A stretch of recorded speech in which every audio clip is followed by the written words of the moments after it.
오늘 어린이집 잘 갔다 왔어? 응, 아니? 왜? 우리 잭슨! 잭슨이!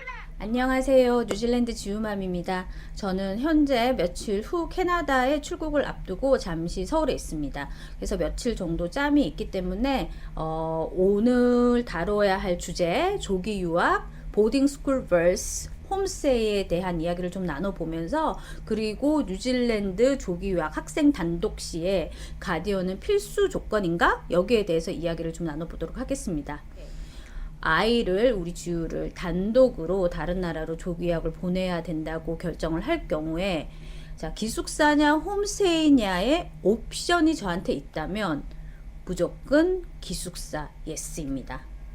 하지만 기숙사에 옵션이 없을 경우가 굉장히 많기 때문에 그럴 때는 홈스테이를 선택을 해야겠지만, 학교의 선택보다도 어쩌면 더 어렵고 고민되는 영역이 생활과 직결되는 이 숙소의 결정이 아닐까라는 생각이 듭니다.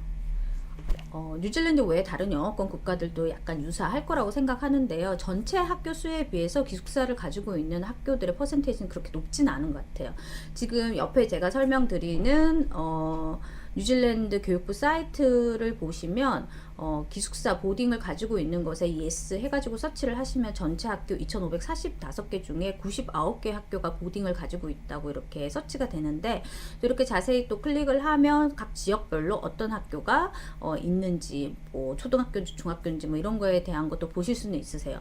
근데 이 99개, 7개의 학교가 뭐 전부 다 가능하냐? 또 그건 아니고, 뭐 몇 학년부터 가능한지, 뭐 7학년부터 가능한 학교도 있고 9학년부터 가능한 학교도 있고, 그리고 학교가 남녀 공학일지라도 오클랜드에 있는 마운트 알버트 그레마처럼 남학생만 보딩이 가능한 경우도 있고, 오클랜드 그레마 보이즈처럼 기숙사가 있기는 하지만 아주 소수로 운영이 되고 있기 때문에 아예 인터내셔널 학생들에게 오픈이 되어 있지 않은 경우도 있고, 앱섬 걸스 그레마처럼 기숙사가 대량으로 운영이 되고 있기는 하지만 도메스틱 학생 위주라 아예 인터내셔널 학생들에게는 홍보가 되지 않지만 받고는 있어요. 그래서 또 이것도 아름아름 해가지고 신청서를 넣어야 되는 경우도 있고, 이런 경우의 수가 학교마다 워낙 많기 때문에 이거를 알아보시는 어머님들한테는 정말 많은 정보도 필요하고, 그리고 이렇게 전문가의 상담도 사실 필요한 건 사실이죠.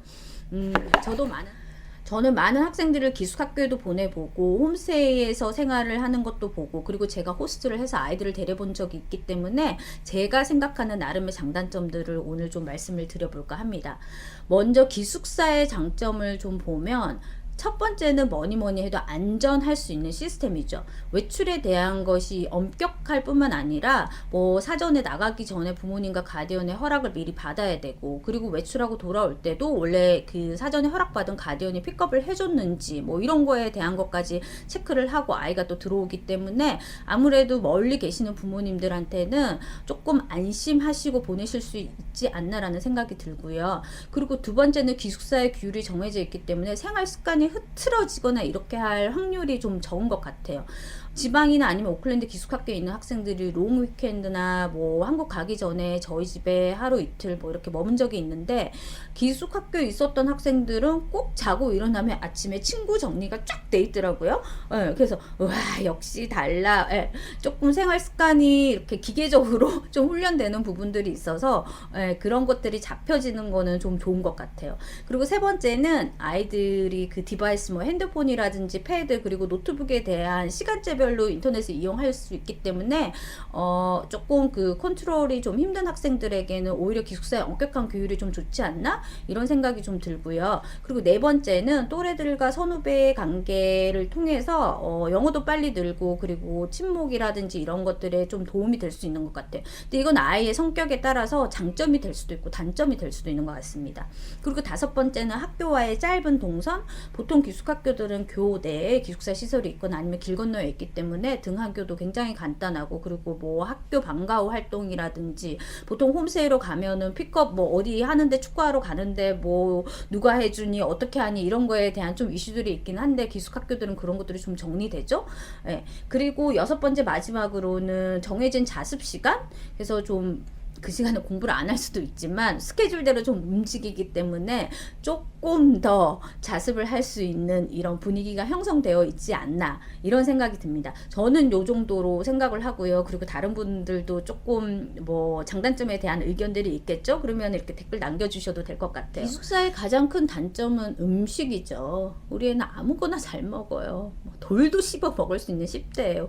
이렇게 하시더라도 웨스턴 음식의 기숙사의 단체 음식 컴플레인 엄청 많습니다. 그래서 저희 어떤 어머님은 아이가 너무 컴플레인 하니까 음식 사진을 찍어봐라. 네 입맛이 까다로운 건지 음식이 정말 그지같은지 봐야 되겠다. 이렇게 해서 이제 봤는데 뭐 이렇게 해시 감자 으깬거하고 뭐 이렇게 스테이크하고 그리고 이 나라는 좀 이렇게 야채를 뭐 스팀 해가지고 주잖아요. 콩, 감자 뭐 이런 거 주고. 근데 사실 이제 그림상으로는 조금 이렇게 그럴싸하게 보인단 말이에요. 그래서 어머님 됐네 먹을만 하네. 컴플레인 하지 말고 먹어라. 닥치고 먹어라. 이렇게 해가지고 이제 컴플레인 좀 없어진 경우도 있기는 했는데 근데 아이가 좀 배고프고 엄마 먹을 게 없어 여기 너무 맛이 없어 이제 이런 얘기를 들으면 부모님들이 참 멀리서 속이 타시죠. 그래서 뭐 햇반도 보내주시고 볶은 김치 오늘 저희 캐나다 자가격리를 위해서 이마트를 갔는데 반찬 너무 잘 돼 있더라고요. 예, 그래서 뭐 그런 거 많이 보내주시는 것도 조금 도움은 될 것 같아요. 두 번째는 프라이버시가 너무 없죠. 저학년들은 보통 뻥 뚫린 공간에 뭐 침대 4개나 6개 있는 걸 같이 쉐어하는 경우, 고학년들 뭐 13학년들은 1인 1실 있겠지만 아니면은 이렇게 룸메가 있고 이렇기 때문에 또 룸메와의 이런 궁합이 잘 맞지 않다거나 그리고 뭐 룸메가 너무 빵구를 많이 낀다거나 네, 이런 케이스 같은 경우에는 이런 짜잘한 것도 사실 컴플레인의 요소가 되었던 것 같고요. 그리고 소등 취침 시간이 보통 되게 빠르죠, 뉴질랜드가. 그래서 저학년들은 뭐 8시, 8시 반, 그리고 고학년들은 10시, 10시 반, 뭐 이렇게 다 불이 꺼지기 때문에 뭐 조금 이렇게 고학년들 12학년 같은 경우 숙제를 하고 싶은데 불이 안 켜져 있어서 화장실 그 변기 위에서 숙제 마무리했어요. 뭐 이런 이야기도 들리고 이런 거에 대한 제약은 좀 단점인 것 같아요. 그리고 은근히 기숙학교들이 다 10대들이 몰려 있으니까 도난 사고들이 좀 있어요. 뭐 이게 뭐 돈을 막 몇천 불 뭐 이렇게 현금으로 아이들이 갖고 있지 않으니까 그런 가치가 있는 것들을 훔쳐가는 건 아닌데 뭐 한국에서 엄마가 보내준 과자도 훔쳐가고 뭐 동전 같은 거 이렇게 자기가 뭐 이불짜리 모아놨는데 그것도 없어졌고 뭐 한국에서 뭐 이렇게 아기자기한 것들 뭐 가지고 왔는데 그거 다 없어졌고 근데 뭐 CCTV 이런 것들이 뉴질랜드는 많이 보편화돼 있지 않기 때문에 그거를 잡기도 힘들고 학교에 보고를 해도 뭐 이게 적극적으로 대처를 해주는 것 같지도 않고 이런 조금 애매한 케이스들 기숙사에 좀 일어나고 있어요. 그래서 뭐 그래도 학교에 계속 알려서 학생들에게 워닝을 주라고 얘기는 하지만 이런 부분들이 조금 잔잔히 일어난다는 거 알아주시면 좋을 것 같아요. 네. 근데 대처를 해야겠죠. 뭐 이렇게 그 쪼매난 케이스에 이렇게 열쇠를 단다든지 이렇게요. 그리고 대부분 기숙사들이 롱 위켄드라고 해가지고 보통 뉴질랜드는 월요일이 휴일인 날이 많아요. 그래서 금토일 이렇게 쉬는 날도 홈스테이로 이동을 해야 되고 그리고 방학 때 텀방학 2주 보통 사립 같은 경우에 7월 방학이 3주니까 뭐 이런 경우에도 다 홈스테이로 이동을 해야 되고 이 경우에 조금 번거로움이 없잖아 있죠. 저는 뭐 한 이 정도가 단점이지 않나? 이 단점들이 되게 싫으면 이제 홈스테이에 대한 생각을 이제 바꾸시겠죠. 그래서 저희 학생들은 이제 저학년 때 기숙사에 있다가 12, 13학년 때는 너무 제가 앞서 언급을 해드렸던 이 단점들이 조금 싫으니까 이제 나중에 고학년 때 홈스테이로 이동하는 케이스들도 꽤 있습니다. 홈스테이는 그야말로 복불복이죠. 저도 2000년 초반에 어학연수 하러 왔을 때 홈스테이 생활했고 그리고 직장 생활하면서도 홈스테이 생활 한 1년 정도 한 것 같아요.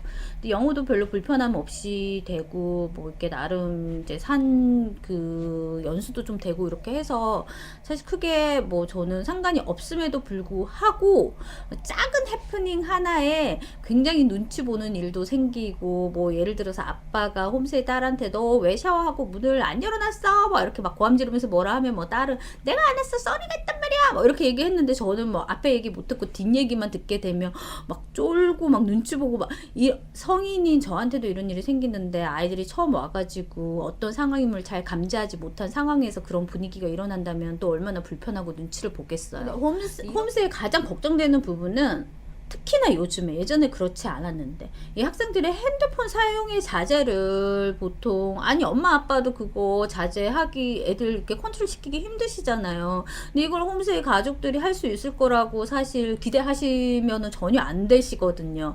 근데 멀리 한국에 있는 엄마가 너 오늘 핸드폰 그만 쓰고 자, 또 뭐 이렇게 할 수도 없는 거고, 이 부분이 제일 힘든 것 같아요. 그러니까 기숙사는 그냥 강제로 딱 와이파이 다 끄고 핸드폰 다 걷고 뭐 이러면 되는데, 홈스테이는 조금 그거 안 되기 때문에 좀 힘들지 않을까 이런 생각들이 좀 들어요. 근데 사실 홈스테이를 하는 입장에서도 내 아이도 내 잔소리를 듣기 싫어하는데 이 홈스테이 학생도 내 잔소리를 얼마나 듣기 싫어할까 이렇게 생각하면 잔소리가 없어진단 말이에요. 근데 잔소리를 안 들으려면 알아서 잘 해야 되는데 대부분 또 그렇지는 않거든요. 이렇게 되면 나중에 저도 막 조카도 데리고 있어 봤고 학생들도 데리고 있어 봤는데 잔소리를 더 하면 구박이 되겠네, 이러면 안 되겠네, 이러면은 이제 뭐 그냥 방종하게 되는 경우가 생길 수도 있는 거죠. 그래서 이런 부분들이 일어나지 않게 일어나면 안 될 거지만, 이렇게 이런 부분들을 방지하기 위해서 이렇게 부모님하고 홈스테이, 그리고 만일에 가디언이 있다면 가디언, 그리고 학생과의 미리 사전 약속이라든지 이런 커뮤니케이션이 미리 되는 것이 굉장히 중요한 것 같아요. 그 조교학 학생들의 생활 습관이 가장 깨지는 순간이, 핸드폰을 보통 또 뉴질랜드 같은 경우에는 한국보다 시간이 또 빠르잖아요. 그러니까 뭐 한국 시간으로 아이들이 막 얘기하고, 특히 초반에 막 이렇게 하다 보면 뭐 새벽 1~2시 간단 말이에요. 그러면 뭐 홈스테이 엄마들은 다 자는 줄 알고 그냥 문 닫고 있으니까는 잘 모르는데 뭐 이불 안에 들어가서 핸드폰을 한다든지 뭐 이렇게 되면은 아침에 일어나기 힘들겠죠.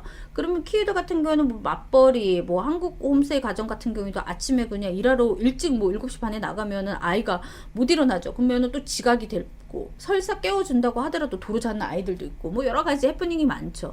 근데 학교를 제대로 또 간다고 하더라도 거기서 뭐 수업이 제대로 되겠어요? 꾸벅꾸벅 졸고 있겠죠.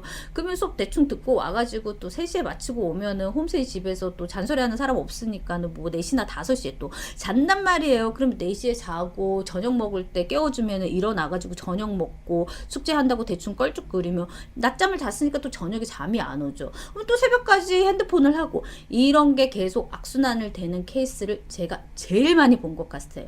그래서 아이들한테 첫 번째 제가 하는 소리가 낮잠 자지 마, 이렇게 이제 얘기를 했죠. 근데 어떤 아이가 한 번은 이러더라고요.